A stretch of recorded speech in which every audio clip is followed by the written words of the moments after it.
as well as March Forward Girl and I Will Not Fear. Dr. Beals is a recipient of the Robert F. Kennedy Book Award, the Spindor Medal, the Congressional Gold Medal, and is a much sought after communications consultant, motivational speaker. Dr. Beals is a retired professor emeritus from the Dominican University in San Rafael, California. There we go. Please welcome on Zoom, Dr. Elder Patillo Beals.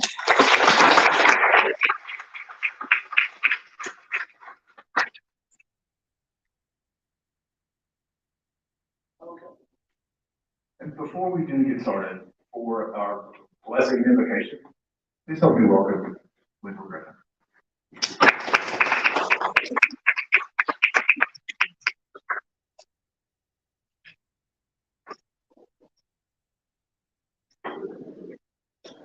We come from one creator called by many names. And so, in whatever name you call that creator, let us pray.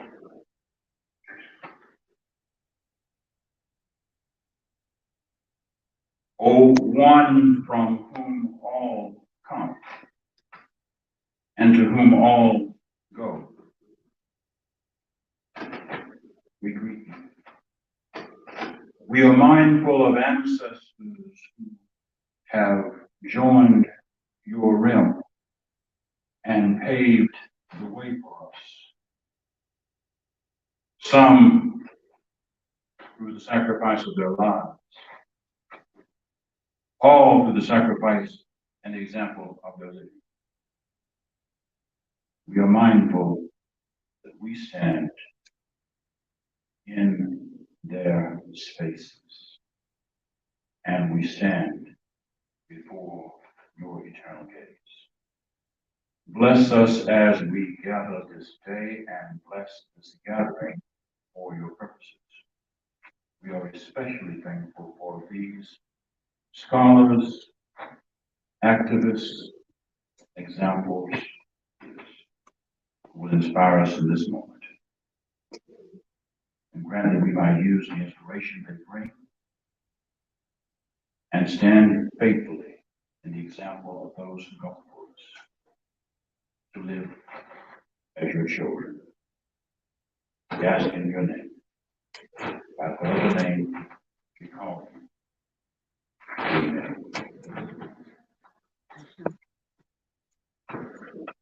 Thank you, Judge Griffin. At the conclusion or toward the end of today's program, we have microphones set up in the back where we will encourage you to interact, dialogue, ask questions of our panelists. Now let's turn it over to them to begin our conversation.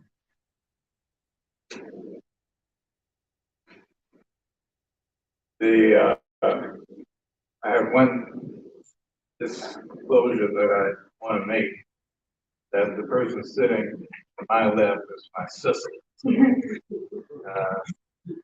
She has also written a background book on our family, and particularly on my mother. But she also is a keeper of information. And one of the things that we did in '57 was to talk about our hero. And for me, the hero was Jackie Robinson, one that we shared similar ordeals. But she kept a letter that Jackie Robinson wrote back to me when I acknowledged in the Amsterdam News in New York that he was a hero of mine. So I'm going to ask my sister, before we go through this distinguished panel, and you are looking at a group of people who probably can hold their own in any debate anywhere in the world. I'm going to ask all the panelists to try to limit their remarks to 10 minutes, and then we can have open dialogue with the rest of the audience and have full participation. So, real good. We got 50 mics. Thank you to my brother. As you can see, my brother invited me to crash the party, and I think of the saying, a rose between, I won't say the rest of it. But I do have a letter, and it's actually addressed to the president from Jackie Robinson, and it's signed by him. I'm always alerting my brother to the memorabilia that I keep. I think I'm the family junk keeper, or maybe professionally known as the archivist. But anyway, I have a lot of stuff that we have collected that relates particularly to what we're here for today. And one of the other things, I have a book, that I wrote. And one of the things that I think is of particular interest to this audience and to this topic is the fact that our mother and aunt in the 1940s were part of a group of Dunbar High School teachers who sued the Little Rock School Board for equal pay for Black teachers, because at that time there was a huge discrepancy. So many times that suit, and incidentally, the lawyer for the suit was none other than Thurgood Marshall, who at one time stayed at our home during one of his visits because there were no hotel accommodations available for him. And as I mentioned, I was 4 at the time. And when my mother and father announced this, was even before Ernest had arrived, so I guess the truth is that I'm his older sister. But that's another fact. But it was told to me that Attorney Marshall would be flying it. Well, this was the days before United Airlines and American, and people didn't fly much in those days. So I waited for the plane to land in my backyard. And I don't think I ever forgave Thurgood Marshall for disappointing me because he rang the doorbell and walked to the front door. And that was just a terrible disappointment. But again, I thank you for allowing me, and to my brother for allowing me to crash this very distinguished panel. And I hope, the book I was looking for is here.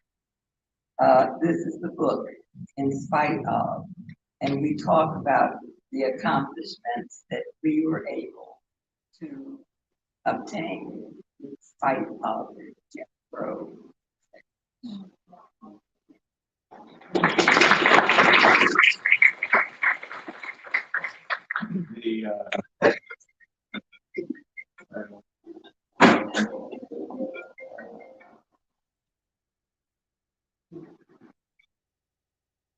All of these new toys that interact with our lives. One of the things that I'm proudest of course, is being a member of the Little Rock Nine, and the fact that we're celebrating our 65th anniversary. And I think, that's an accomplishment. But it also allows us to get together again. Mostly what happens from the very beginning is we all turn out to be 15 and 16 again. We're the world's oldest number of teenagers. We stay at that level forever, practically.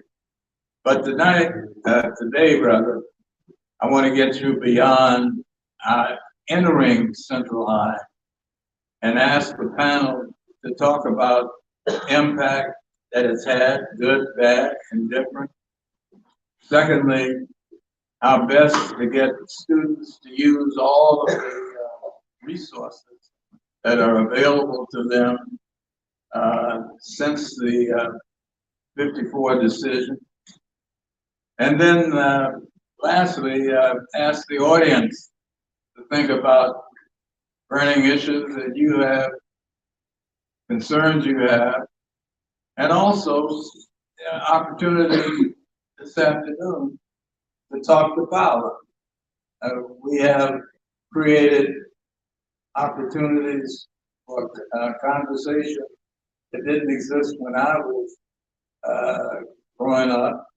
And in fact, you had told me, one, getting off an airplane, and two, that I was coming to here to see a street named after me.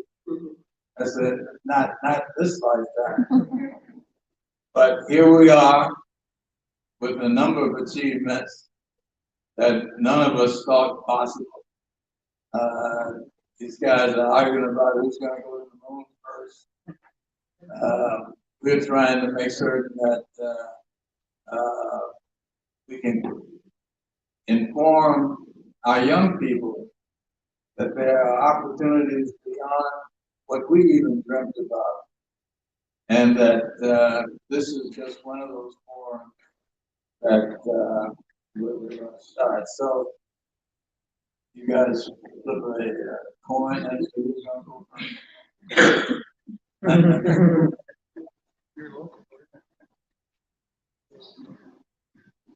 Are we talking about who's going first? I have to be in touch here.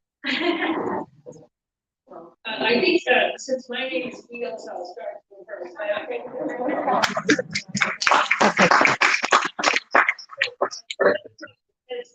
I've observed this disparity.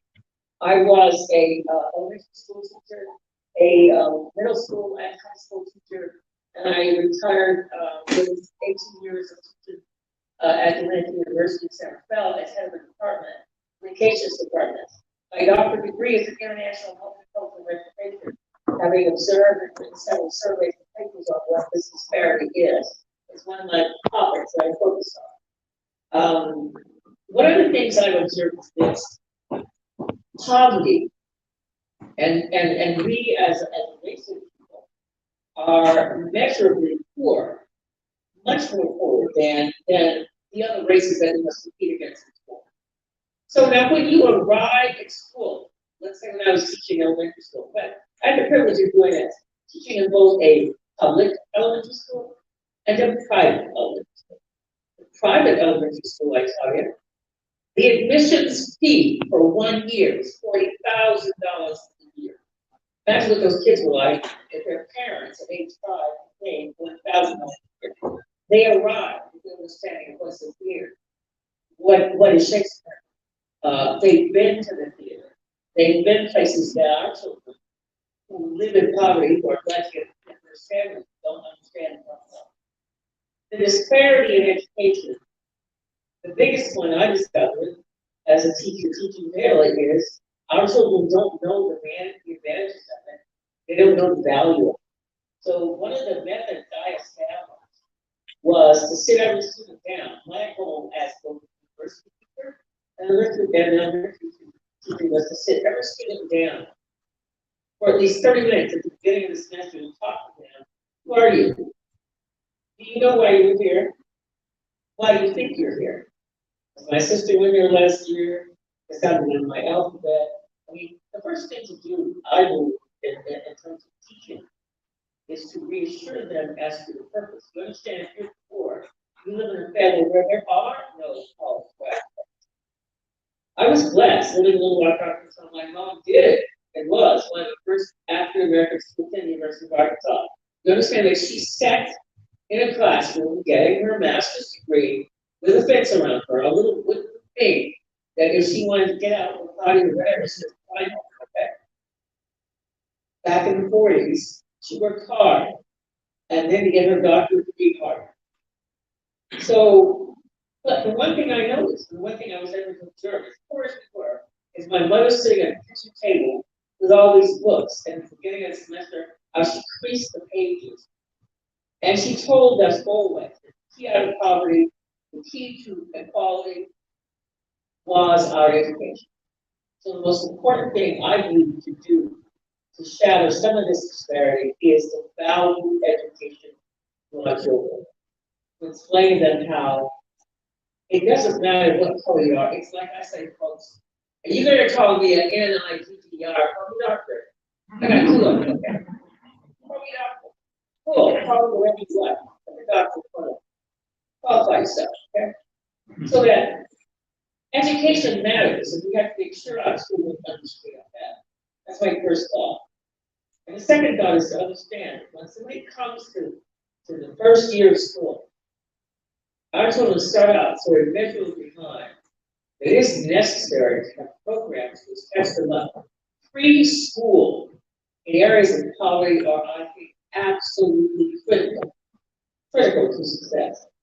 And then the other thing as a teacher I found out was very much important, whether in elementary school, preschool, high school, or university, is that every single teacher walking in a line to have the skills, understand, to measure, to deal with, to work with. Where is my student? Where are they academically? It's interesting, you know, when I turned 50 years of age, one of the things that ever happened to me as a teacher is I adopted two little baby people. Okay, I don't know. Because these people were 3, 4, okay? Okay, now, they had different temperaments in life. They were artists. No, they were not actively learning. I had to learn special education in order to communicate with my own kids. That's the thing that ever happened. My own children taught me more about teaching than any doctor I could have ever taught. This is this. You have to know that my Lisa can learn by picture. She's an incredible artist. So you want to talk to her, you want to teach her an A, go like this. This is the A. If you want to teach her what's going on and teach her math, you have to have the training which allows you to do that. And one the important thing that I learned is that as teachers, we need to be prepared. And as parents, we need to go to school to make sure that our children have the teachers that they need. No, all children do not think alike, all children do not learn alike, all children do not learn at the same pace. But it is so important as individual instructors, teachers, whatever, you need to understand that. And a really important aspect of this disparity is who are the parents and where are the parents? So when I was teaching in elementary school or preschool or middle school, the other thing I used to do is get to know the parents. And I try to do all the first 2, 3 years of school. Like, where are these kids coming from? And who are the people they go home to at night? And are those people going to read to them? Because to my kids, I knew my father, my adopted father, Dr. George McCabe, Howard's from State University. I was very blessed. The right family adopted me. My mother had a doctor, my father had. He founded School State University, and that's what he was like. Because one of the things he did was to assess all the time. These words on assess where people are, where they start. You cannot start with them, and everybody does not start at the same place. So I think if we want to see equality, and as I give lectures around the world, still do, and at my 8th blessed age, still teach, is the equality is choice, voice, and inclusion. Because those are the 3 simplest techniques I can come up with. Choice, voice, and inclusion. So we must be prepared to give our children the knowledge of what it means to have choice, voice, and inclusion. We must educate them to demand inclusion, to demand that they get a say. So I don't want to leave without saying happy birthday to all of us. Who the heck thought 9, whatever, C-A-E? I did. With all the bombs in the air and the shooter in my window, I never thought we would. You gotta have people to support you, you got a problem. So here we are, we're blessed to be here. I love all my brothers and sisters in the 9. I appreciate all of the city officials and all of the people, Dr. Pryor, Mrs. Bridgers, Bruce Moore, all the people who are like Tim was good to listen to Bruce in terms of receiving us, hearing our issues, moans, and complaints, and making sure we're comfortable wherever we are. The greatest sorrow I have is I have to be there with you. If my health allowed, I would. And I received for the next anniversary of me 5 pens. Get ready.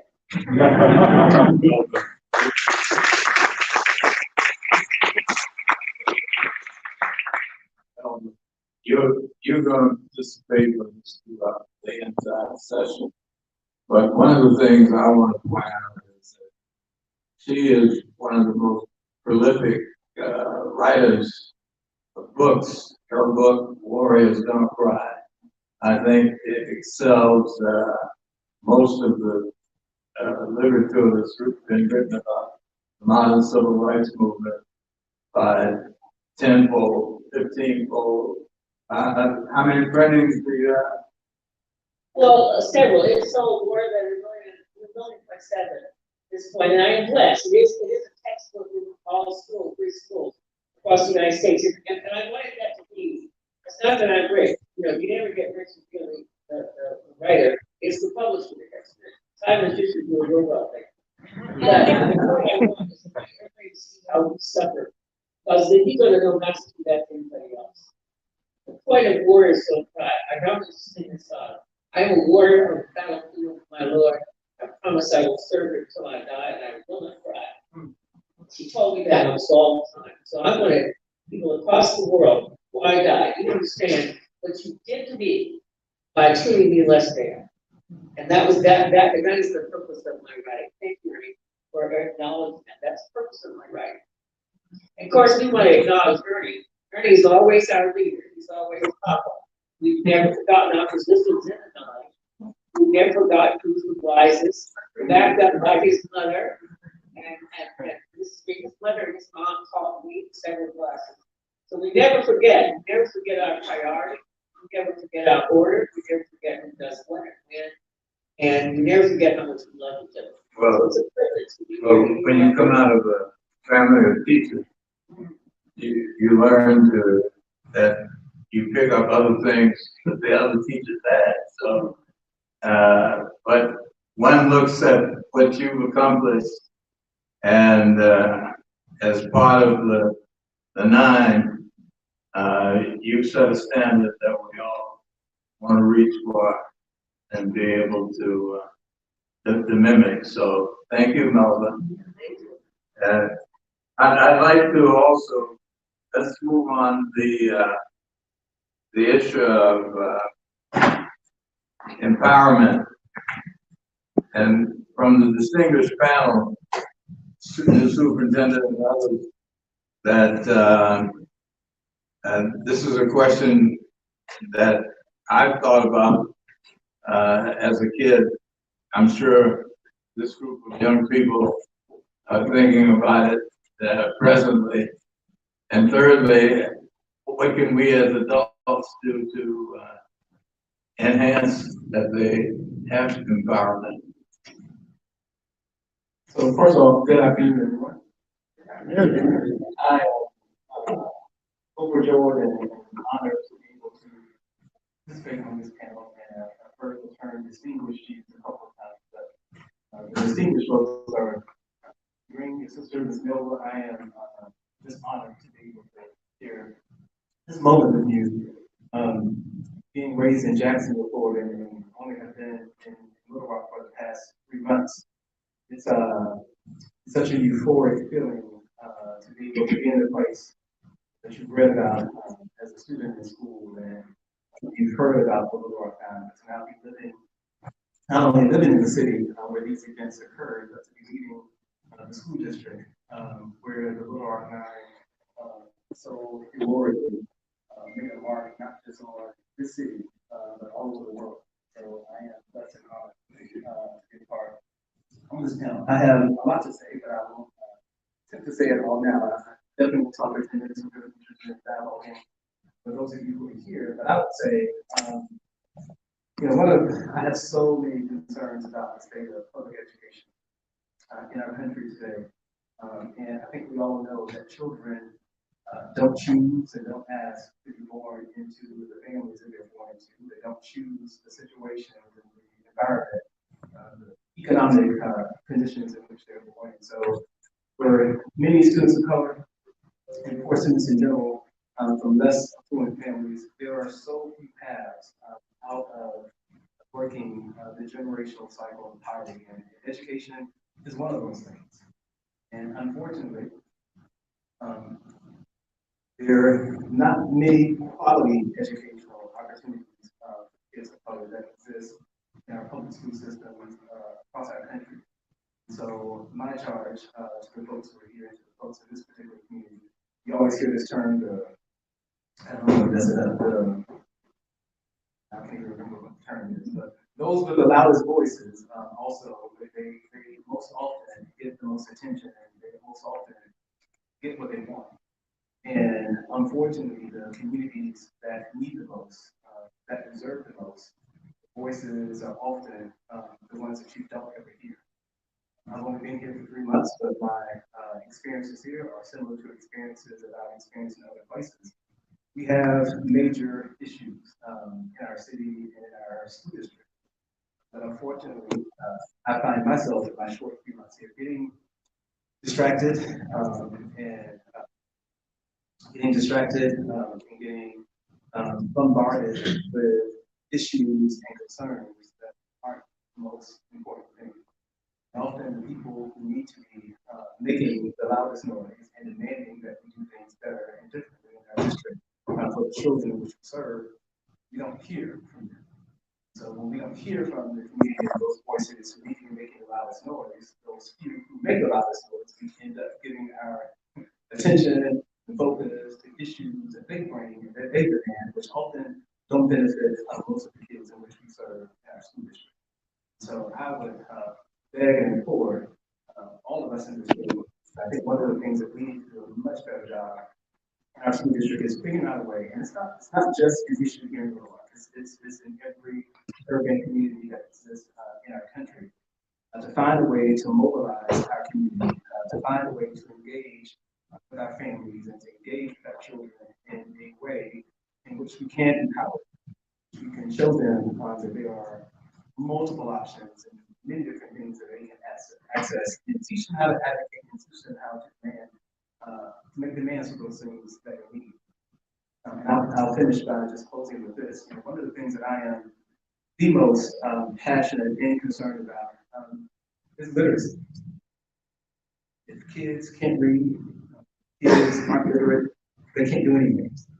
And when you look at our outcomes here in Little Rock, and I can talk about Little Rock because I'm here, we all know the implications of when kids get to 3rd grade and they aren't reading on grade level. We already know about the school that prison pipeline. We already know about the fact that if kids aren't reading by 3rd grade, they're more prone to drop out of school. We already know all the implications that come along with kids who can't read. We have less than 35% of our 3rd graders in our district who are performing on grade level. 35%. We graduate on average about 80% of our high school graduates every single year. That means we have more than 300 kids every single year who do not graduate from our schools. So when you add 300 times every single year, you see implications of what happens when kids don't complete high school. You can see it with crime in our city. You can see it with all different types of things. And so my charge to this community, and my charge to myself, is to figure out a way to mobilize, to engage our community, those voices that often aren't at the table, those voices that we don't hear, to find and figure out a way to engage our community, to demand more of us. The needs of children. I started teaching in '97, which like 10 years ago, it sounds like a long time ago. It's hard to believe that I'm not going to talk about how old I am, but things have changed so much. And those of you who pay attention to public education, kids come to us now with so many needs. And we're seeing the biggest challenges in our youngest children, kindergarten, preschool, 1st grade, the amount of mental health needs that our kids bring to us. It's very staggering to see the types of issues that kids and families are experiencing that they bring to school, and we have to educate. And so, again, my plea is to figure out a way to engage our community, to make sure that those whose voices aren't at the table and not heard, that we engage them in a way that they can make noise so that we can focus on those things that are most important and make sure that we give our kids a fighting chance. Now, I'll stop there because I'm sure there's more to that.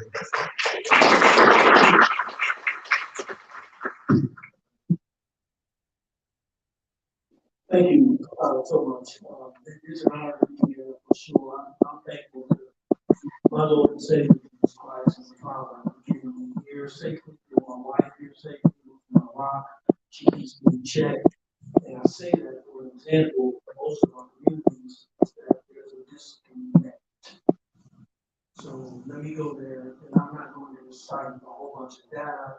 Superintendent, he's spot on. You're not listening, then that's part of our problem as well. But the listening piece and the call to action, Superintendent White challenged us with today. I'm just going to cut to the chase. Because we can sit here all day and listen to us talk about what's going on. And I'm not going to waste your time. What I'm going to tell you is to think about TikTok. And most of you that are my age, 45, 50 and older, TikTok is one of those things that you may frown upon, you may look at from the side eye or some type of nonverbal, I ain't doing that. Well, sorry to inform you, but our children learn that fast. You're missing it. And this is how we know you're missing it. Because they spend more time with that than they do teaching and learning the lessons that you want them to participate in school. So here's one of the empowerment pieces that we just heard he needs us to consider. Just one of them, just one. If you ain't connected, if you are not connected, if your families and your communities don't have access like they do over there with my wife, and I just got back from Jamal or wherever it is over there, about 10 minutes away off of 3635 or whatever it is over there. We went to another neighborhood and you can tell it's connected. When you come back over here, you can tell it's not connected. That's why I said connect from the start. Once you get our young people and our families connected just around this HBCU, it's not connected when you leave the community, when you leave this center. It's not connected. What are you, community members, willing to do about it? I can't do it by myself. He's a soup. You can't do it by yourself. You need your help. So stop shaking your head, stop moaning and groaning, stop paying too much money for internet services, and start TikTok. I'm serious. 1 minute, 45 seconds, 1 minute, 30-second commercials, messages to anyone who will listen, especially got married. You right there. When was the last time y'all gave more than this to people? When was the last time, parents, you gave the people who need to hear it and can do something about it an opportunity to learn from you through the TikTok platform? It's a platform. If you have access, you can get to things with awareness at 2 and 3 and 4 years old, because instead of your child looking at the game and the movies you're doing, empowerment includes giving them the right game on the device with the connection, and you develop community awareness in less than 2 years. So they'll have 10,000 words when they get to kinder or pre-K, which means they're in the game, which means they have access, which means we get to digital access, like TikTok. Keep playing around, and we're going to leave the generation behind, because you have to get these young people connected, but you can't leave out their family. You can't do one without the other. They give us the best we got. Just said that. They give us the best we got. That's all I got, sir. So you have to be the man on fire. I'm going to close. I'm the man on fire. He's the man on fire. We grab children, we grab families, we take them through the flames and bring them out and protect them and keep them safe, and then we give them access they need to the digital inclusion has to be partnered with digital equity. If you ain't in the game, you won't be in the game. And our young people are not going to be a part of the process that helps us send rocket ships and create satellites for Elon Musk if they're not in the game. There are lots of jobs out there. Guess who they're getting to? They ain't from here. So I'm begging you to stop talking, start TikToking, share information, get connected, give people the information they need, and don't get upset when the child stays on their device all the time. That's a problem that you can fix by giving them relevant content. If it's not relevant, guess what happens? Young people, I can't wait to hear what y'all want to say. Thank you. Thank you.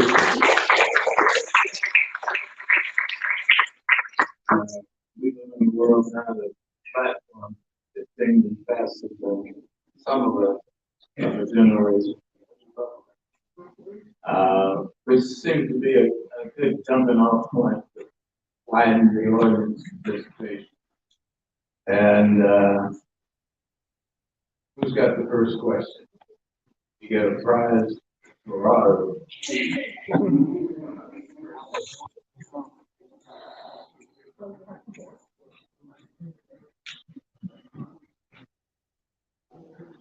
You got a microphone?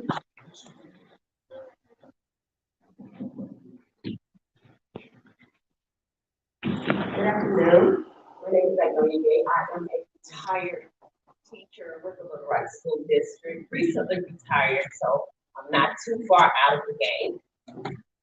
First off, I want to just say thank you to the superintendent for creating this awesome panel here today. I did have a couple of questions. First question is to Dr. Fields.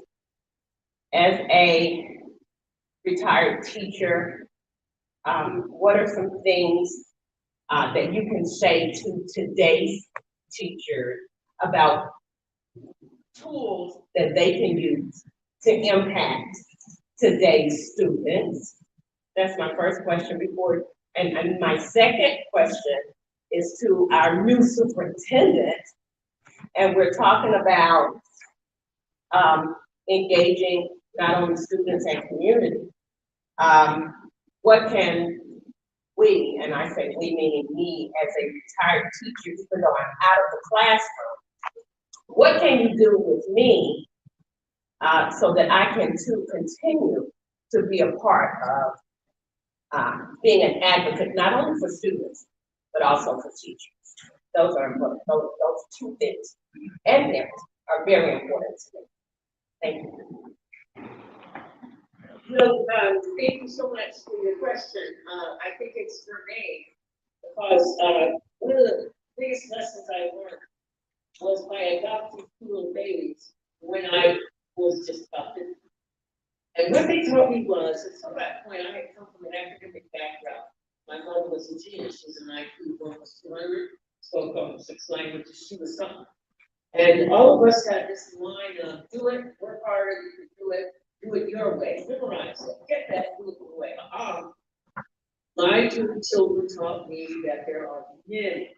I had to go back to school, go back and learn, especially learn all the different ways there are of learning. There are many, many, many ways of learning. And what you have to understand is how your own students in that classroom, if you have 20 students, each of them learns in a different way. And as the teacher, it is up to you to alter your curriculum. It is up to you to meet these students and know them. You must know your students thoroughly. Do you have a child in that room who is so impoverished they're not getting breakfast? Who is so impoverished who look at the eye at 9 o'clock or 8 o'clock? They're not sleeping, they're sleepy because they didn't get a good night's sleep. I mean, I had one student come into me at the university that they knew me at my university when I taught to be a stair climber. I don't care where you are, I don't care what dorm you live in. Mel will come get you if you don't come for it. That's what I walker or not, whatever condition I was in, I'm gonna go get you. Because this child I've got an incredible sleeping disease. And I had to get him a doctor, a specialist. Why was he never in class? Because he couldn't wake up. Little tiny children learn differently. And as teachers, no matter what our curriculum dictates, no matter what it says, it is up to us to learn How do they learn? And the other thing I had to learn was when that capacity for learning is beyond my training, it is up to me to seek out who they need. Okay, here you are. This is Mrs. Judson who knows how to teach you in the way that you need to be taught. You know, and so our skill is to assess. To me, who are we teaching? Where do they come from? Are they loved or not loved? Are they so absolutely stressed that they can't focus? Because to tell you the truth, the main thing we give them is not 1 and 1 and 2, 2 and 2 is 4.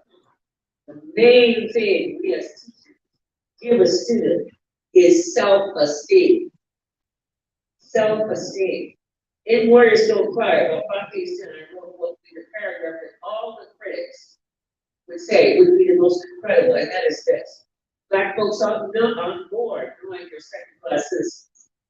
Nobody bends over the crib and says, hey, you know what, you're second class, you're not going to leave up from everywhere. You can't vote all the time, blah, blah, blah. But instead, our self-esteem is usurped from us day by day, teaspoon by how people treat us. Sometimes, yes, that is how we are welcome in society, but at other times, it's how our parents treat us. And so, one of the other things you have to look at is the level of self-esteem we are admitting to this child. You may have your hand up and give the wrong answer now, but by that attitude you gave was certainly in track, and nobody's going to lead us to score the aspect of the question. You know, never let your response to that child anything but tell that child that child is something like that. And those would be the things I learned. The things I learned most was, Noah, you only know a little of what you think you know. Be ready to learn more so that you can share it with your students. Well, I think somebody once said, you know, most of your learning is going to be done in kindergarten. Everything you learn, use further on in life, you learn as a very young person. And I'd like to get some of the less senior people in the audience. So, students, are there any questions? Anybody's got it? I'd like for the superintendent to answer the second question. I'll make it quick. So I think one of the quickest things that is going to be contribute to public education company faster than it already is teachers. So we already know that we have a massive teacher shortage across our country. So it's getting harder and harder and harder to find teachers. We started the school year already. I think we still have maybe 20, at least 20 or more vacancies that are unfilled. And so one of the things that I usually talk about when you ask a question is, so it's hard for us to get teachers, and then when we get them, we know only a small percentage of teachers remain with us after their first 5 years. And so as a school district, I think we need to do a much better job of figuring out how to better mentor, support, provide the types of coaching and guidance and support for new teachers that will help them to be successful early on and will contribute to the thing. So seeing that you hide from our system, I'm sure that you have a wealth of knowledge that can help us. When I think about even the current model that we're using now in terms of how we support the teachers, it's not very effective.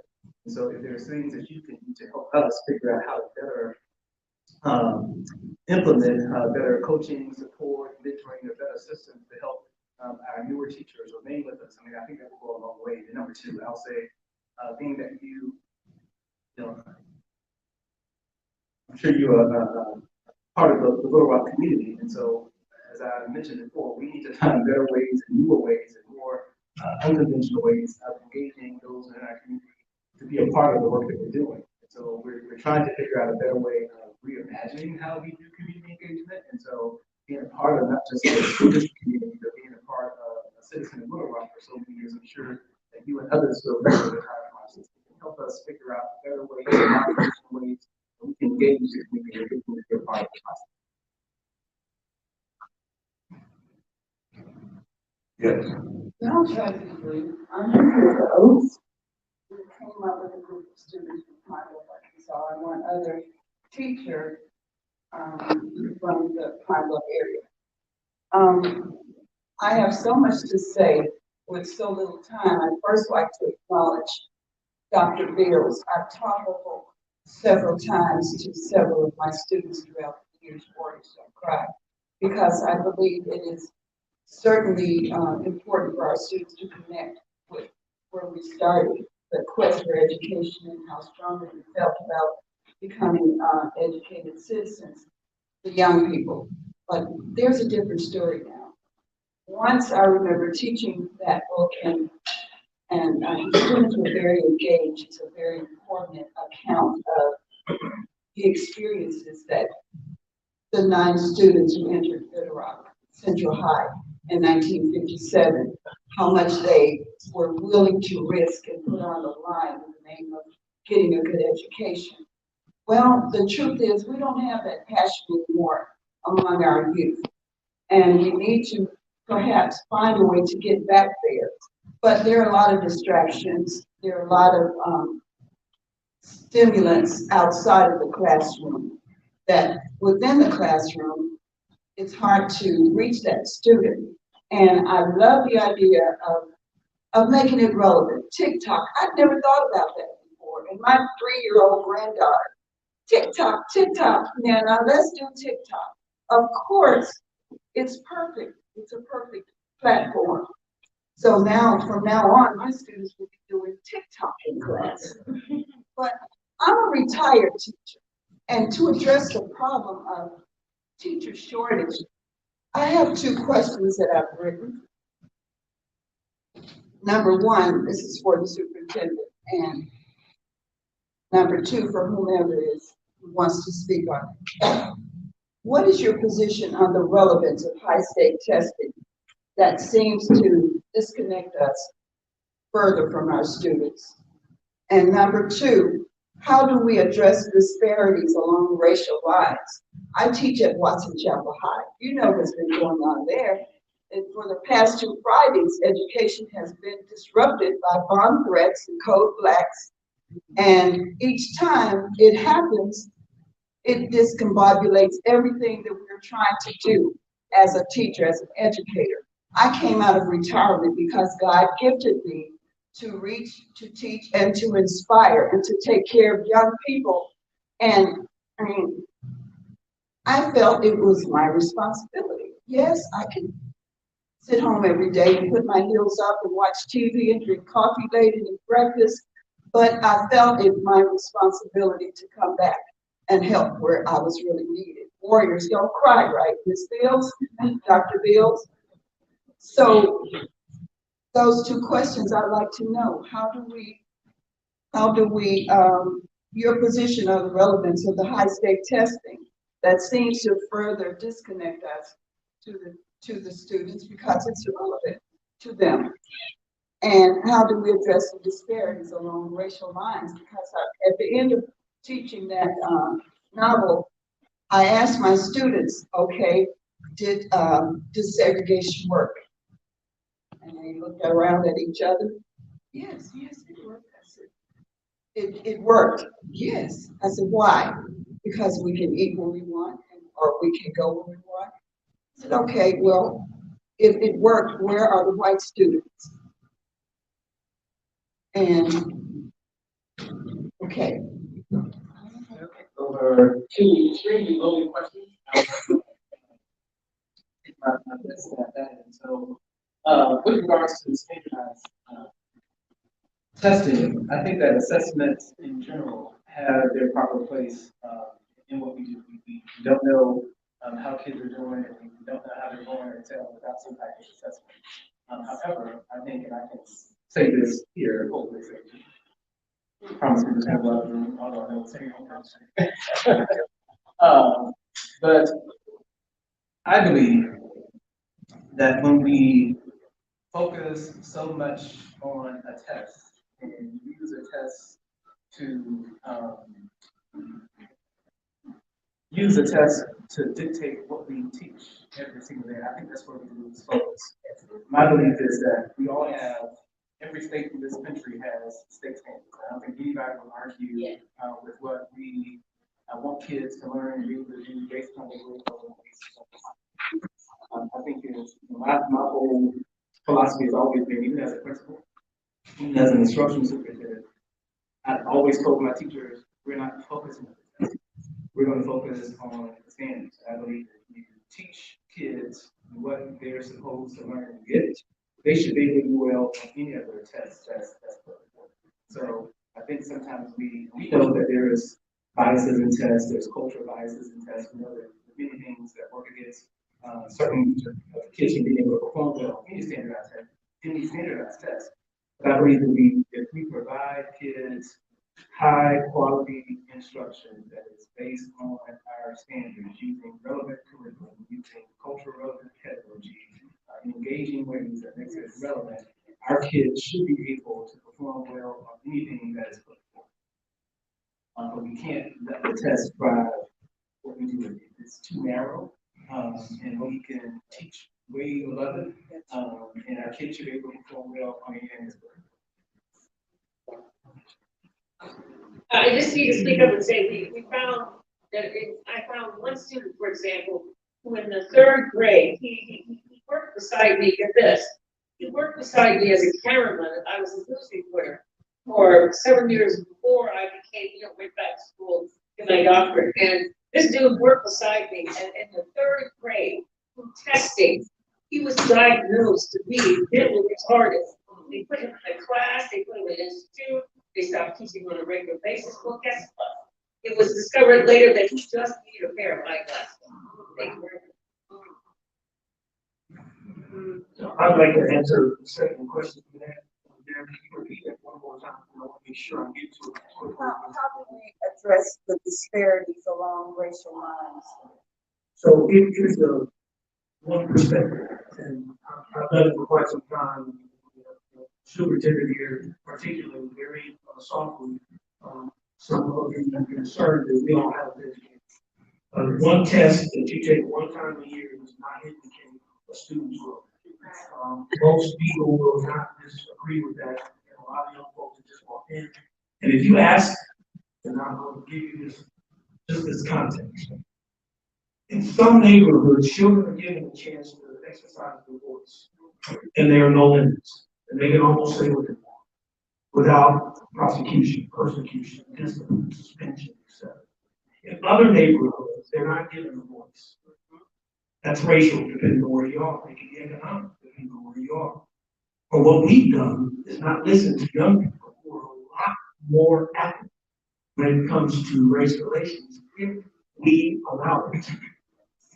So we adults need to ask them for their input. You need to ask and stop thinking that young people need to be seen and not heard. That's why it's not relevant. If it's not reciprocal, teaching and learning doesn't occur. I don't care who you are, where you are, and how much money you make. If it's not reciprocal, which is engaging, then the racial disparities will continue to widen. Because on one end, where there's successful children learning going on in classroom instruction, they're looking forward. Guess what's happening? Collaboration, which is cheating on the other side of the tracks. You shouldn't be collaborating, you should be sitting down doing your work, be quiet. Stop it, quit moving around, quit talking. Well, you take little Joe, take little Dr. Joe, when I was in the 3rd grade, and I couldn't sit down at all, but I got straight A's, AU's. That's where most of our young people are right now, that are given a chance to express themselves, but you have to be adult enough and wise enough to ask the right questions. When you ask the right questions and let them talk, with, of course, parameters, because sometimes like we adults like to talk way too much.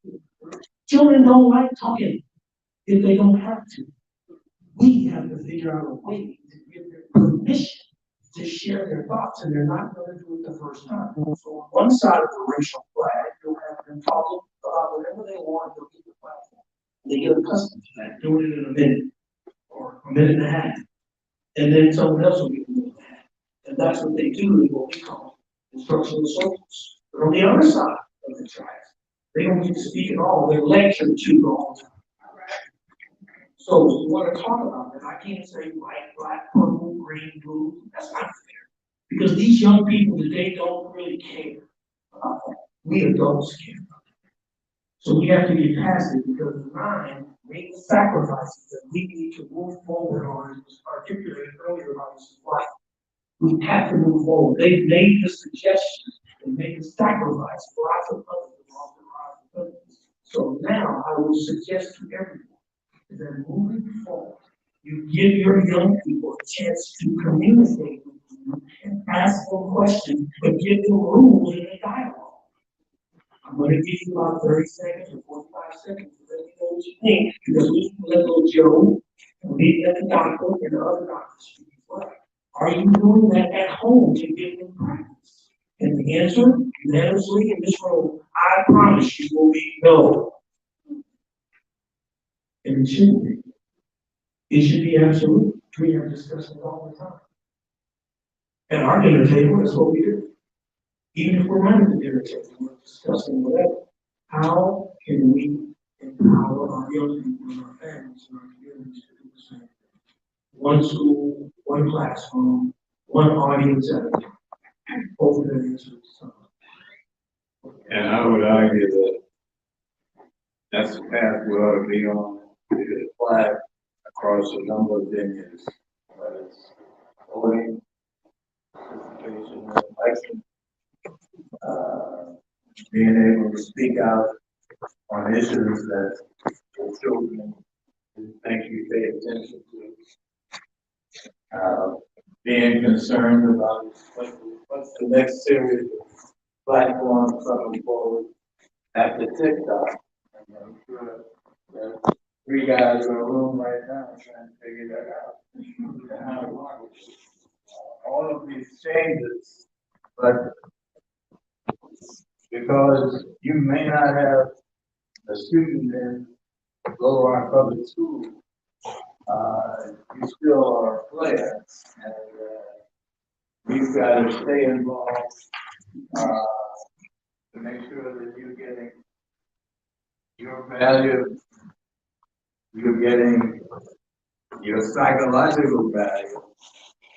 And I think as Robin said, you know, what do you do for the future? Future is sitting here on my right side, representing young students in the Little Rock District. Those of us who are over the age of 65, Little Rock has changed so much, you didn't know it. But in many ways, it hasn't changed. I got a story. I felt that we had political empowerment when I saw that our street got paid. And those of you that grew up around my time, they didn't pay streets in the black neighborhood. They put water on them, some oil to keep the dust down. And I grew up on 21st and Pulaski. 21st was always unpaid. When we got right to vote and got some political muscle behind us, somehow my street got paid. And there's a connection between empowerment and participation. And I think what we have to do is show that our young voters, because most of them, anybody at 18, you'll be able to vote the next election. There's still a reason why they should vote. Mayor Scott, I've been one of his fans, but I'm sure he could tell you lots of stories of young people that come up to him and say, how do they get further involved? that they feel cut out. Our issue as members of the nine was that if you told any of us that you still be talking about high school 65 years later, I say you're crazy. I mean, I got out of high school. But it's obvious that there's more to the story than just going to class. And I think that that's the issue that we face in education, that it's more than just going to class. So, Joby, you had something in. I have another question. Dr. Wright, welcome to Little Names from Ontario.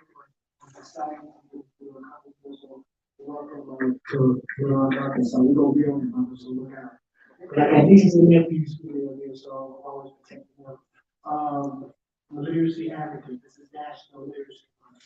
We saw the results of national studies just came out talking about textbooks and going down tremendously in the areas of math and literacy.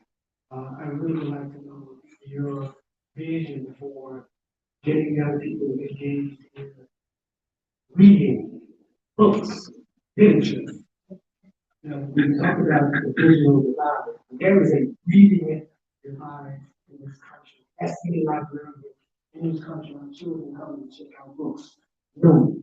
That's bookstores where people come and check out books. No. And we know, you know, everybody in this room knows, that our children cannot write, cannot tell their story. We're not going to have access to the 21st century, highly technological. So our kids need technical writing skills to be included, to be a digital content creator on TikTok, to be a digital content creator, or have those jobs that in Silicon Valley. So you gotta write a proposal to be in Silicon Valley. But if you just playing the game, because we playing too much, y'all. We're the big users of this digital stuff. You know, we like Twitter and all that, but are we creating jobs? Jobs, and all we do is technical writing. When I believe in our program, I'm like a mad scientist. I keep teaching kids about poetry, creative writing. If you can tell your story, you can write a proposal. So the proposal is how hard it is. You send me what you do. How to do this, how fresh I am, how cool my skills are, how to do this. That's what I do all day long. So my question to you is again, are we going to be bringing writers, scholars, writers to our kids, authors, so kids can see writers that look like them? Books, but that's what schools around the country is doing. They're bringing writers to their campuses, so kids can make them assimilate what it is to be a writer, what it is to be a technical writer. I'm listening, Dr. Wright. My name is Kenneth Epic, and I'm founder of the Kenneth Epic Man Club. What my company does, we train children 30 to 4 and 5 years old to understand algebra. Because you have to understand, algebra is the gatekeeper for a STEM curriculum. But the first thing we have to do, we have to think about the Willie Lynch. The Willie Lynch has really taken control of our children.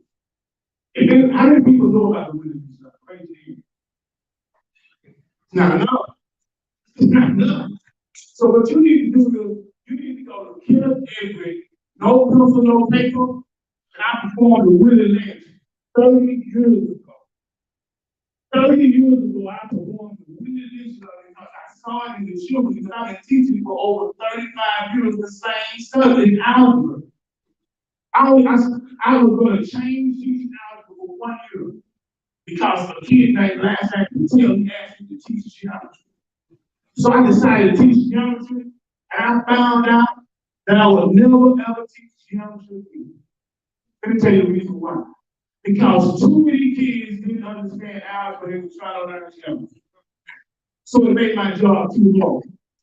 So one of the things I want to tell you is time, right off the bat. You need to make sure that your students know their time thing. You need to turn on the radio and ride down the car and make sure you know it. My wife teaches 5th grade math. She had one student that was making F's. Learn what time tables and reason would be.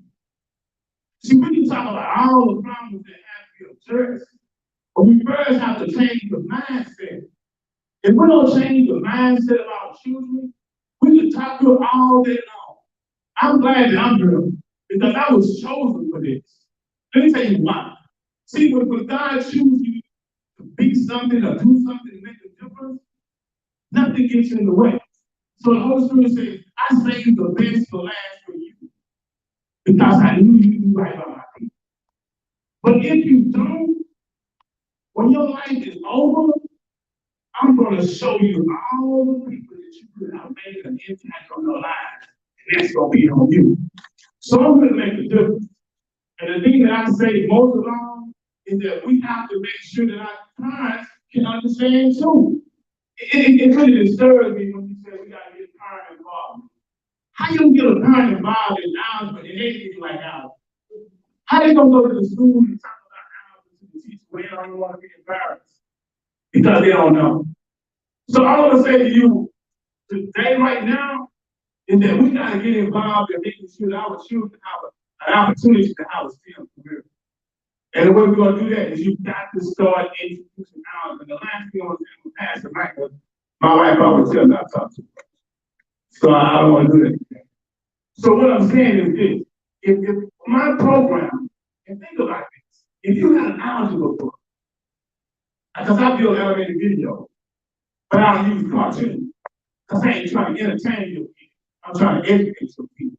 So just think about it. If you take, I'm going to give you an example so you can see it. My thing was math and psychology. So my slogan is, we write it on your brain before you write it on your paper. We train eyes to do algebra. So imagine you have an algebra book, and you open it up and it's a blank page. And then the page is built right in front of your eyes. So you can see everything that's coming at you. Then think about the fact that you start introducing it to the child at 3 or 4 years old. Let me just put this out. The first lesson, when you go to my website, I give you 3 lessons that you can look at and see for yourself. Just think about the fact that you take a blank page, and then that blank page, a dot goes on that page. Then another dot goes on the page. Then also, you don't even see me, I'm not important. That's what I said. Then you hear this voice that says, it only takes 2 points to make a line. Then the line appears through 2 points. Then all of a sudden, some more dots bounce through the page. And the voice says, a line is made up of many points. And then all these points start to talk on the line. Then all of a sudden, the line that has the points start to bounce up and down.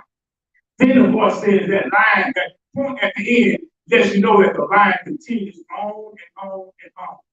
Then the next thing comes up is the line comes up and it says the line has an equation, which is y equals mx plus b. That's a lesson. See, you gotta understand, our children don't take stuff the long term memory. It's our short term. So you have to give it to them in short term memory so they can just study that. So imagine your child is 3 years old. Now all of a sudden, it's taking 6 months to learn that. Guess what? He's still 3. We have 3 questions up here.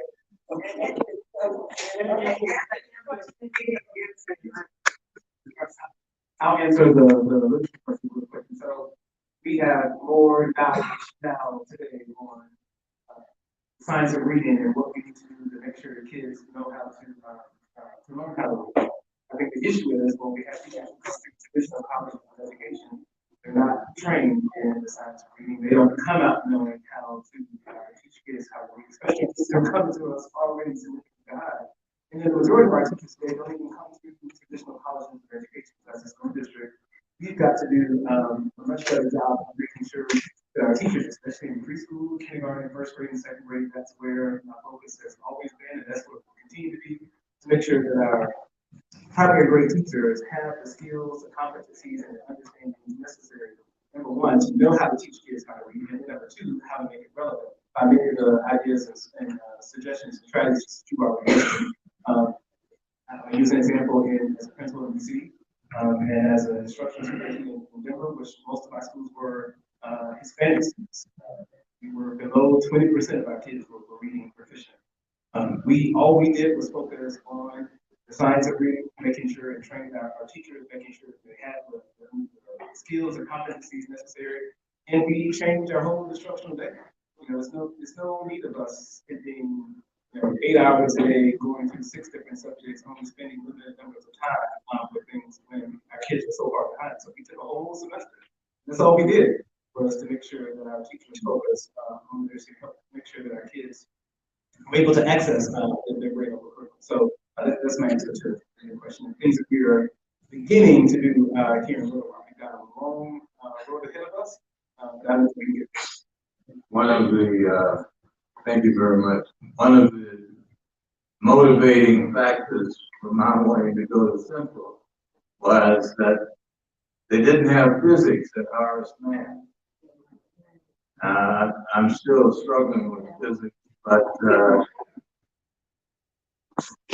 it was a question of resources and a variety of resources. And I think, you know, it still is. One of the members of the 9, Gloria Ray Carlsmark, we had a project, a series of projects, and she made a replica of the solar system. And I'll never forget, as we struggled trying to get that replica of the solar system into the Army chief, I thought to myself, you know, this is what we wanted to struggle to get. So I'm going to help her get that solar system. We were pushing the sun and Saturn and Pluto all into this Army chief. But it was a subject matter that I think she got an A+ on it. And secondly, she gave me a learning experience just trying to identify the makeup of the solar system. So I know there's some questions, comments back there. You approach the microphone. So evidently you guys have the nerves. Yes, ma'am. My name is Denise. I'm from Dallas High School. My question is, like, at times did you feel that it was impossible to, take education and to be able to, faster?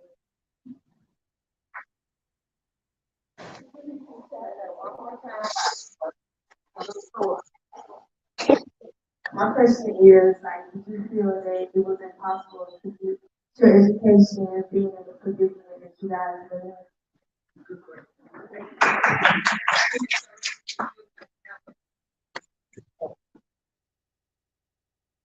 Oh, well, it was, I was of the 9, I was the only one in the 12th grade.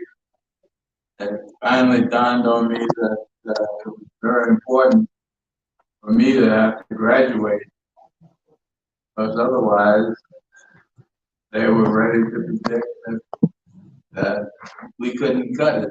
So, like Jackie Robinson, who was my ideal, I knew that you had to get up to bat, you had to have as much information as you could, and that one of the things that allowed me to get through that year was the support of the family. And that, but all 9 of us, it was really a leap in faith and belief in God that got us through. And all the parents, we were on uncharted water, and we believed we were doing the right thing. I thought as a young person, what difference does the 1954 decision make in my life? What does it matter who I sit next to, or as a student companion? And part of it is that you want to have good competition. It's whether you're playing football or playing chess or trying to figure out the next algebraic equation. All of them are about competition. And I think what we want to do is make certain that we're preparing the next generation no matter what the game is, whether it's football, baseball, or chess, that you feel you're prepared for it and you have the tools to compete. It's about expectation. You walk into a room and you see lots of brown kids, and you walk out saying, well, they can't do this. And I want to have a world that people don't have lowered expectations just by the makeup of the group, that they expect you to do as well and be as competitive as anybody else in the room. So it's about that competition that I think Little Rock 9 went to Central. The students at SNCC sat in the lunch counter. The Daisy Bates kept the state press going even when it was losing money. All of these things are that people believe that the future was going to be better than the present, and that it was worth the struggle. My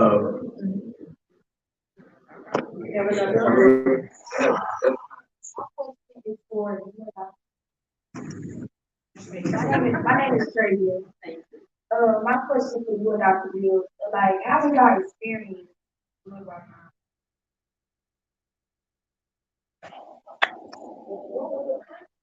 How was your experience? Like, what all they had to go through? Yeah. She wrote it. Young lady, go back to the mic and get closer and tell us what you got on your mind. Ask the question again so they can hear it because you're a little muffled. Just say it like you out there with your friend. Say it just like you. My question was for Mr. Leslie and Dr. Bill, what all did y'all go through? Like, you were right now, what all y'all go through? Well, we mainly went through a set of expectations of fellow students and many of the teachers that we couldn't compete at Central. We couldn't do the work. We couldn't follow through. And I think that what we proved was that we could do the competition. Some of us were smarter than others, but we were ready for the fight. And we thought that we could expand our horizon by increasing our educational input. And I think we did that. Most everybody went beyond high school. There are 4 PhDs out in the room.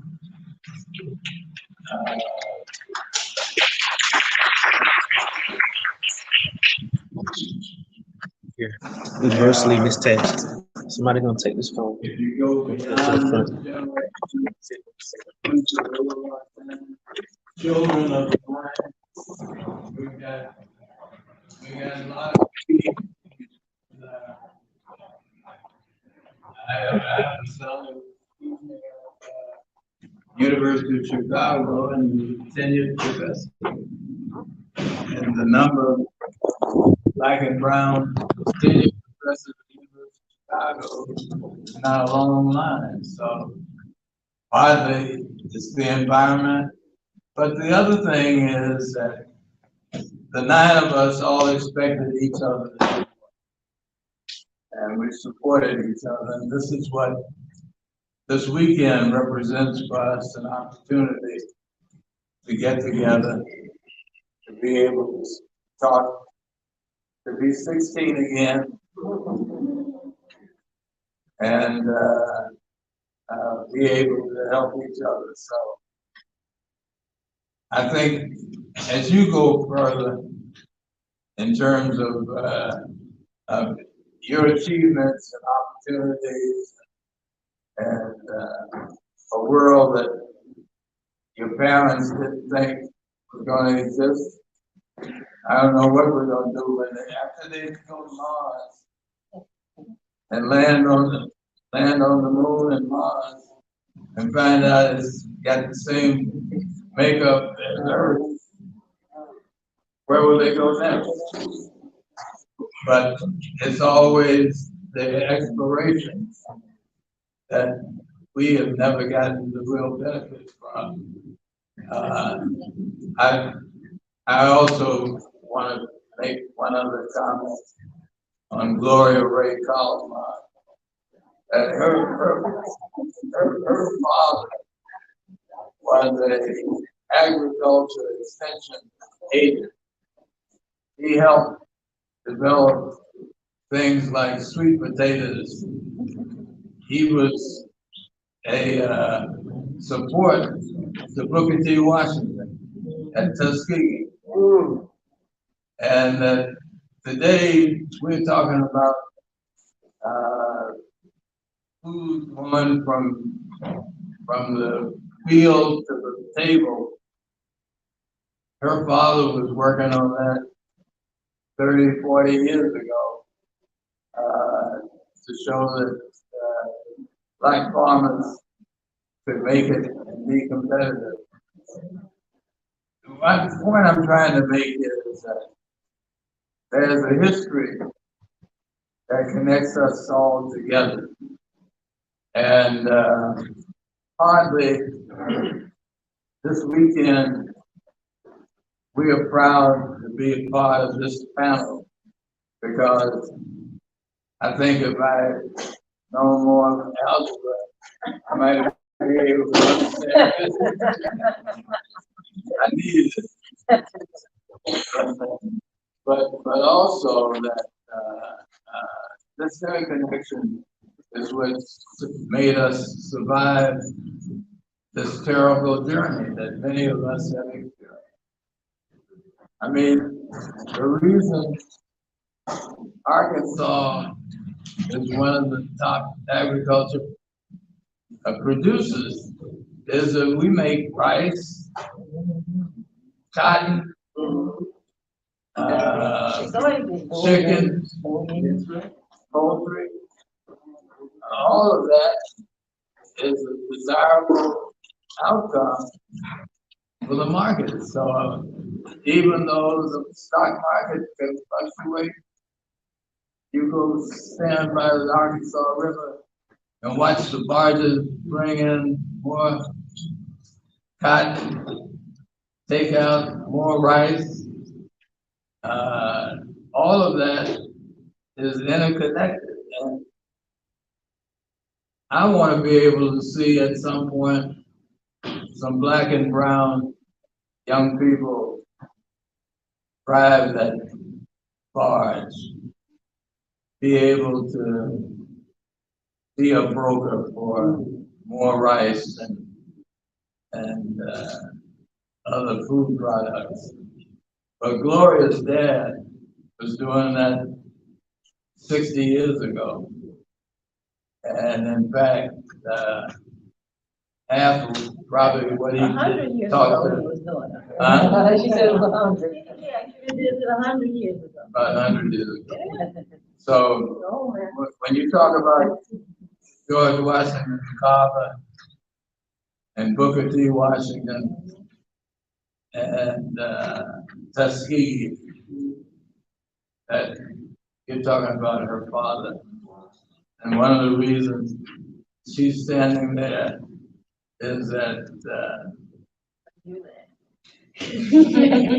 she listened to what he had to say. And we're passing this on to the next group. And I have an Ernest's sister, and Ernest preceded me in birth. So it meant I was here before he got here. But the parents of the 9, the church community, the neighborhood community, all supported it. And that was a critical element in their success. And this at the school. But everybody felt that what they were doing was something that was going to benefit the entire community, not just the 9 students. And I remember when Ernest made the decision to go to Central, my mother said, if you think that is the right thing to do, we will support you. And this was the essence of all of the parents. And Gloria, I remember as a little girl, because her sister and I were classmates, and we were just so proud of what they were doing. And we thought as we were growing up that we would never, ever see that day. So what they have accomplished is really something that all of us can be very proud of.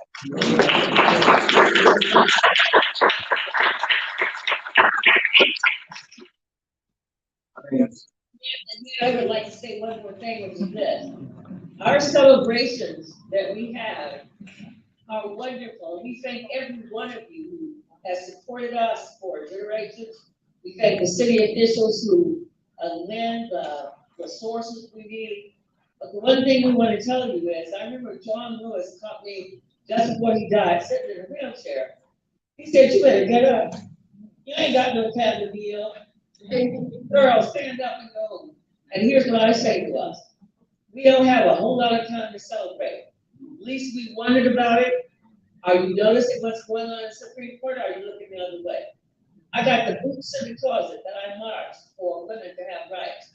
You have a Supreme Court judge standing up now saying he wants to take away the rights of same-sex marriage.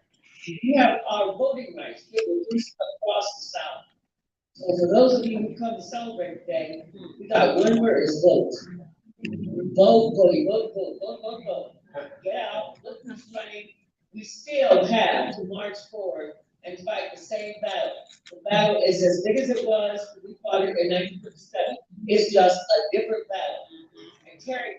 Terry Roberts is working with the Little Rock school system and the other school system, as have we all, to understand that there is a difference between integration and desegregate. We desegregate all day.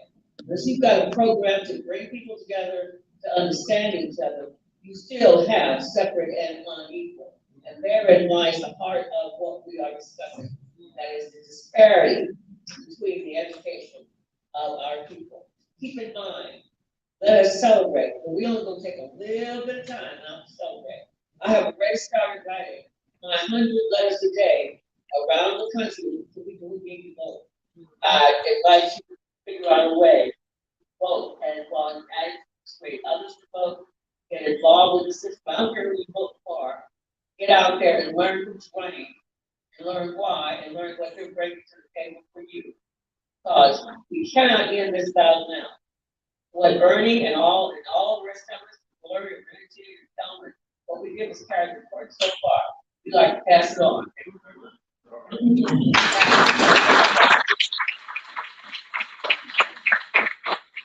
No, but if we didn't have so many, if we didn't have so many participants, you would have been the last word, but we got this young man wants to make a comment. Yes, sir. My name is Aaron Bell. I'm a senior at Watson Chapel, and my question was sparked by what Dr. Bill said when she said she was teaching elementary, private, and public, how different it was when she taught private, and how much more the private students seem to know already. So, as a public student, what can I do, or as a teacher, or as a parent, what can I do to keep up with students who are taught privately? So what can we do? How can we do as good as they are with less resources? I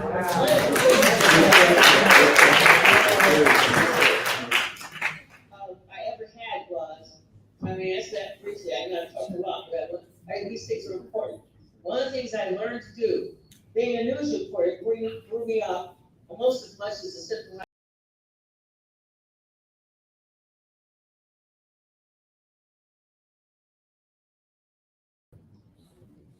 And so thereby, every single day, I would take 10 to 15, 20 minutes out of class and have a cultural discussion. No matter what topic, I taught everything from math, economics, to writing, whatever. No matter what topic I was teaching, I would say, we're gonna begin this morning by talking about what's new.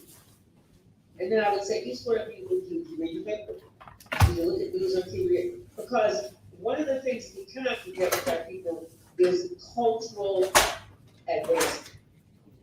Okay, I don't care how many books you read and how many tests you pass, you're gonna have to have cultural advancement. Now, unless you understand what's going on around you and how it relates to your progress in the future, you don't cut it. And so one of the things I learned to do, one of the things I found that you could quickly educate a child with was take a newspaper. And if the child, cut out something and say, okay, if you can't read this, what do you think it is? It taught them a number of things. One thing is sequencing and writing what comes after the first thing. But the other thing is to discuss topics. Every child in this world's got to know what's going on around them. That is one of the greatest tools that I ever used to bring people to fruition culturally. And the other thing is to learn where that deficit is. Where is the deficit? My deficit when I came out here to California school was I did not understand relaxation. I don't know a thing about tennis. I couldn't play a game on the golf course. I didn't understand what going to the opera was, but I could go to the opera. What show business? What Broadway? When? How? So we have to be aware that all these things that are cultural, our children have to be advised of. Thank you. I was just going to add to that quickly. First of all, thank you for that question. I don't know where you, oh, there you are. What's your name again? Aaron.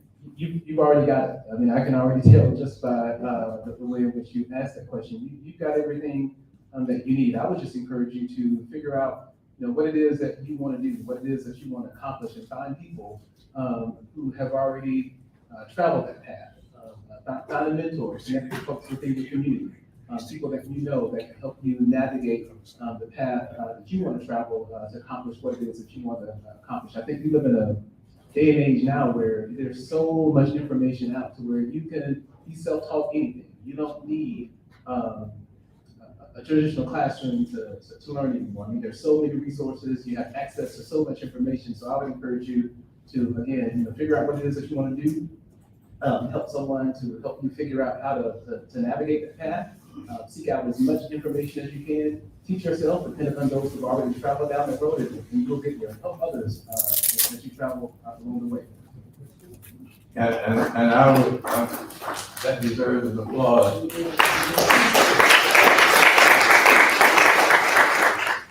And I would add, don't be afraid to ask for help.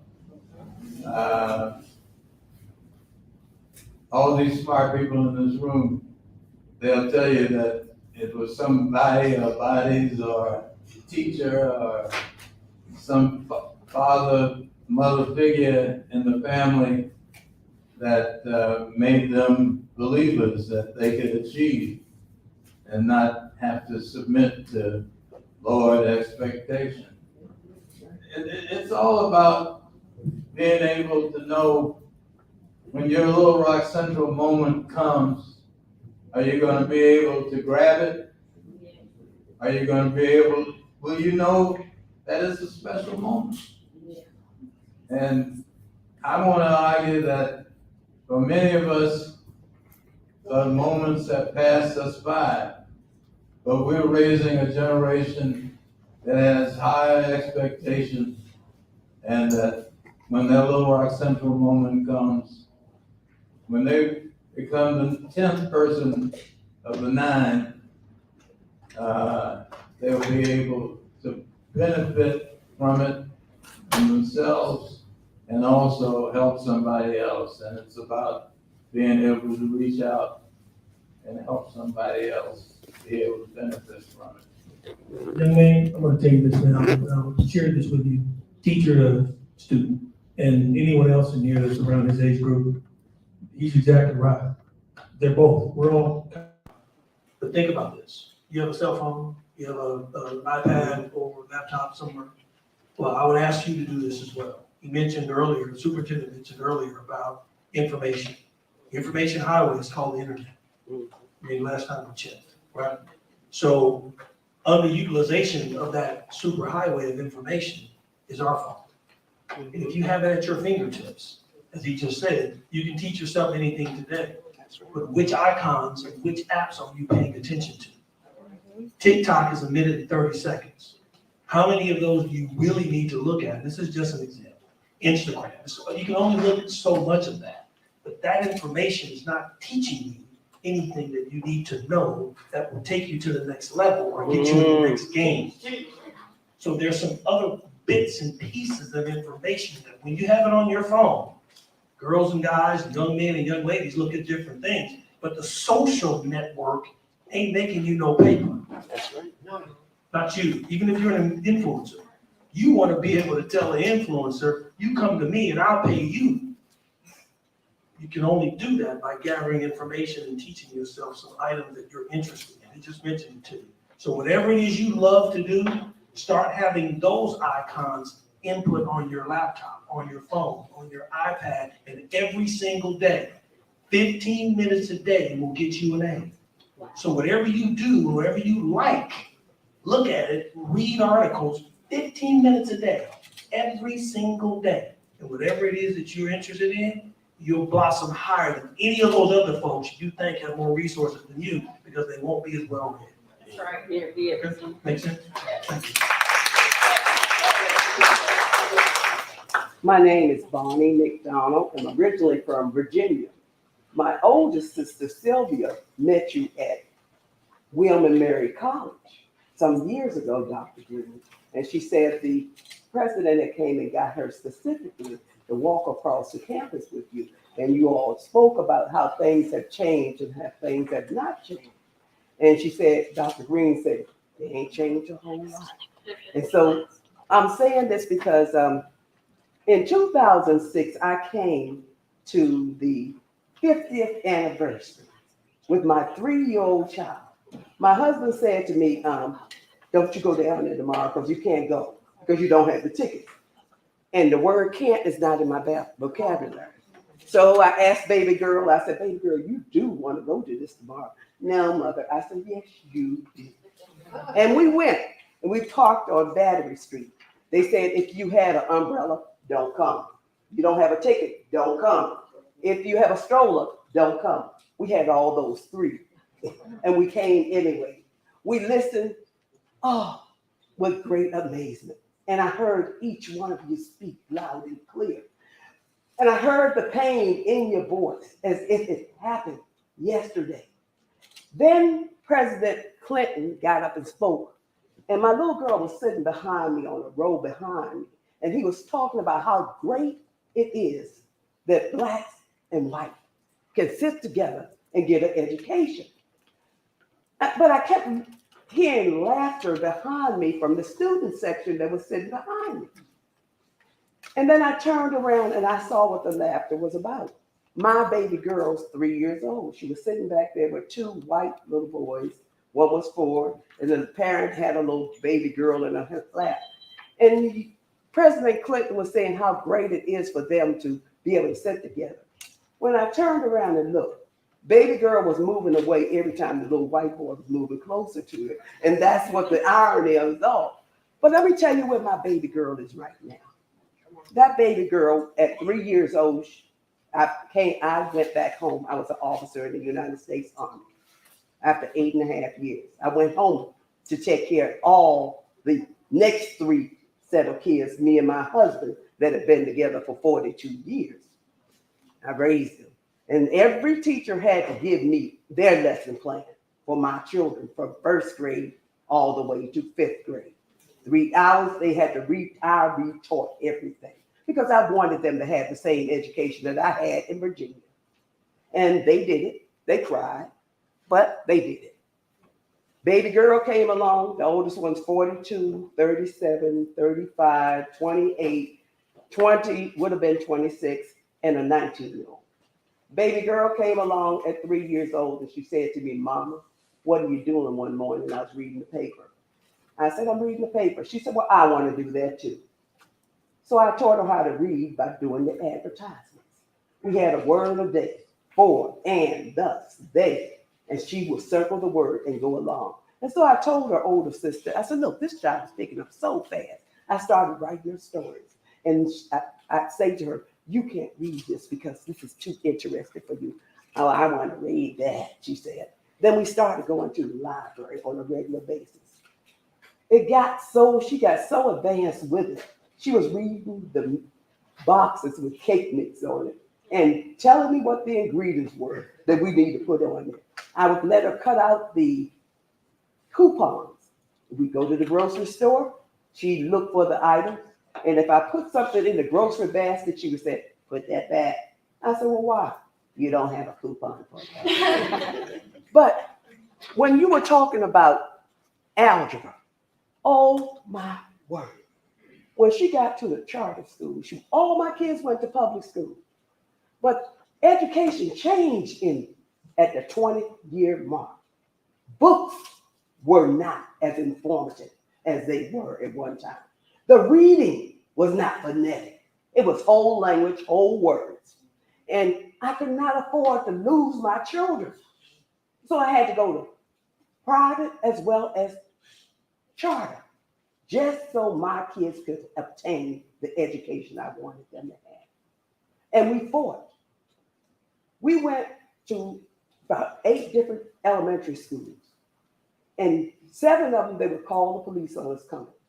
Because God would always expose to us what was going on wrong in that school. And we addressed it. But when baby girl learned algebra in the 7th grade, algebra 1, she went on to algebra 2. Then she went on to pre-cal. Then from pre-cal to calculus. And they did it longhand. She's now attending Millsaps College.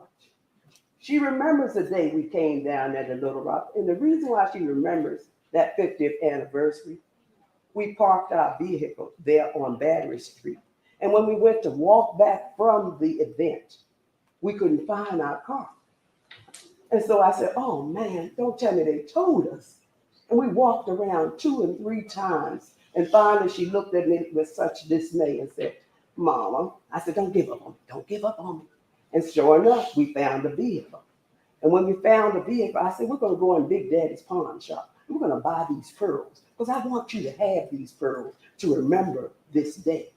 And we still have the pearls. Well, she's my pearl because she's there at Millsaps College. And when she got there, her calculus teacher said, she said, Mama, I'm not understanding what he's doing. And I thought about it. I said, look, you're paying 10% of your tuition. Go get an understanding. And she went to that office 3 and 4 times a week. And then she called me one day and she said, Mama, I think he slighted me. I said, well, what did he say? She said, Mama, he slighted me. I said, what was happening? She said, I was showing him how Dr. Edwards showed me how to do it longhand and working every equation out where you come, and every equation have to balance at the end. I said, what was he showing you? He was showing me how to do it on the calculator. I said, what did he say? Just do it the simple way. I said, baby girl, he wasn't slighting you. He was telling you something. He didn't know how to do it the long way. He was a Chinese professor. And when he made that statement, because they told me, one of the German professors told me when we got there, he said, you know, they have preconceived notions of us coming in. Your little girl, at the end of the semester, he said, I go on hiatus. I will not be back next year. And he went. But I told her, you fight for what you want. She had to fight everywhere she went, even in kindergarten, when they first grade, when they did not run President Obama's speech at her school. And we fought, and we demanded that it get done. We fought, and we fought. But I say to you, you don't know the impact that you've had on Black people, white people, America, in the world. Because when they think about America, the first thing they think about is Little Rock Central High School and the Little Rock University. And I have this poster that I bought from you. And I would like for as many of you all to sign it because I want this to pass down to my baby's legacy of what you all have done. Well, I think we got time for just one more comment and then we're gonna. Hi, I'm Phyllis Carl Green. I'm the other half of this Ernest Green. My daughter was supposed to be here today because, I was telling her part of the comments that were happening, especially about social media. And she works in social media. And one of the things that she said was that we need to not tell our kids not to be on social media. There's an upside to it and a downside. The upside is that there have been movements that have been escalated and have been organized because of social media. And what we need to do is teach our kids. We talk about video games. Well, there are jobs in video games. There are college scholarships in video games. We should be teaching our kids to use these things to make it better for themselves. And to understand, don't ever let anybody tell you what you can't do. I remember, this is a quick thing. She was in a private school, all-girls school, and they told her, kept telling us, well, you know, she needs to be in remedial and all of this. So we took her to someone to test her. And we found out her IQ was 165, which is above the IQ of Bill Gates. And this was a child that had a learning difference. She was dyslexic and she had ADHD. We figured out how to make that work. She went to the University of Miami, graduated in the top 10% of her class, then figured out she wanted to be in, go to business school, had not taken any business classes, and figured out how to engineer that. And now she's in social media, making over $250,000 a year. So there are jobs in social media, and she's one of the few Black women that are in it. And when she goes to talk to her friends who are at Riot Games and all these other games, they're making a ton of money and there are no Black people there.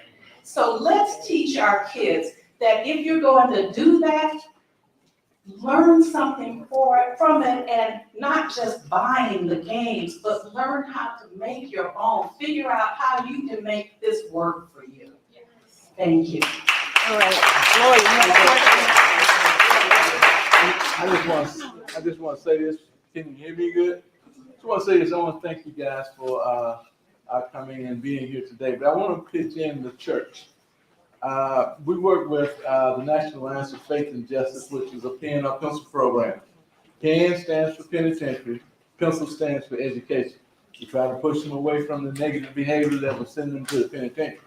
But in Pine Bluff, we have organized and got preachers to adopt every school in our city in 2 school districts.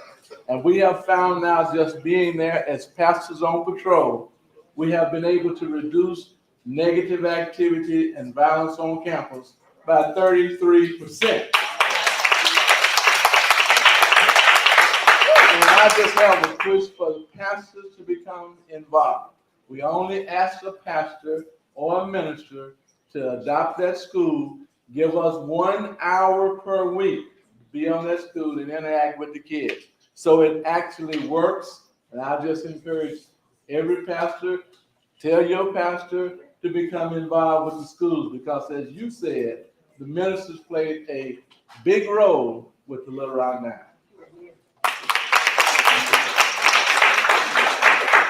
Okay, before we close, Ernie, I'm gonna let you close, okay? But before we close, I'd like to thank you all for coming out and participating. Our next program is at 6 o'clock at Ron Robinson. We're gonna have a conversation with the community and police officers. We brought some police officers in from different parts of the country to have this conversation. I fear for my life. As police officers fear for their life, we will have a conversation of how we fear for our life as well. And maybe we can have this dialogue around this synthetic fear or this justifiable fear that we need to break down why this is happening. So that's at 6 o'clock at the Ron Robinson Center. Ernie, it's now all yours to close out, and thank you guys for coming out. In closing, I asked Robin early on, is there a briefing book. I mean, I don't have the names of everybody. I don't have 15 people feeding me information. I think the information is both here at the table and in the audience. And we have proven one thing today, that education is still a platform to try to get further in our world. And today, I want to thank the panel members for their participation, for the role that they have laid out. We came with solutions, not just comments. And my hope is that you got inspired, you got an opportunity to see that there's a role, even if you're a retired teacher, we still need you. But the bottom line is, we believe in the future, believe you can make a difference in this world, and we're going with you. Your ticket for tomorrow, and in Little Rock 9, we're able to accomplish anything. It is that expectations are heightened, not lowered. And we are going to operate with continued heightened expectations. We know you can do it.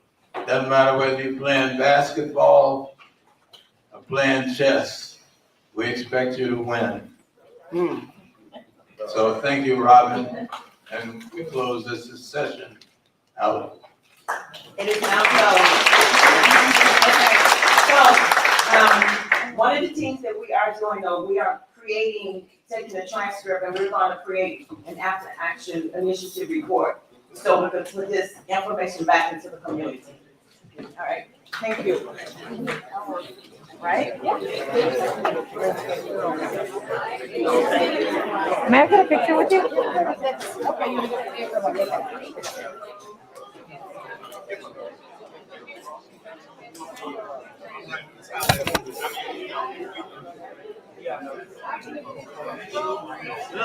They're trying to be like you when I grow up.